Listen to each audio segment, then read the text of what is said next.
شبابنا يحبون الله، يحبون الرسول صلى الله عليه وسلم، يحبون الدين، يبغون الجنة، يبغون النجاة من النار. فرصتك اليوم، لا تترددون يا أبناء الصحابة، يا أبناء الإسلام. الدين محتاجكم وأنتم محتاجين الدين. لا أحد يتردد يا شباب، نريد رضا الله. أحد يتردد في رضا الله، أحد يتردد في الجنة.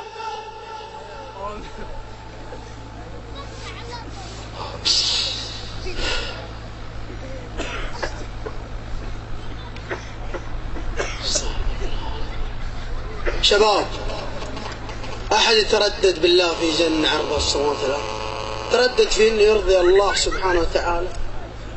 أحد يضمن يعيش لبكرة؟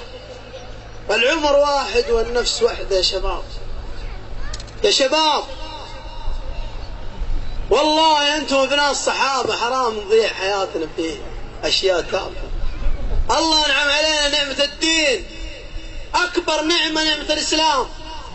يا شباب الأمة محتاجتنا، الإسلام محتاجنا يا شباب. شبابنا ضاعوا، تركوا الصلوات، ماتوا على المخدرات. أنا والله شغال في مستشفى الأمل، أكثر من 54,000 مدمن مخدرات غزوا من أعداء الإسلام لأن فرطنا في ديننا، تركنا هذا الدين العظيم اللي والله ما يبغانا إلا السعادة. شاب من شبابنا والله من عيال جدة عمره 17 سنة، كم له بالغ 2 والله جانا المستشفى سوينا له تحليل وإذا به مصاب بالإيدز.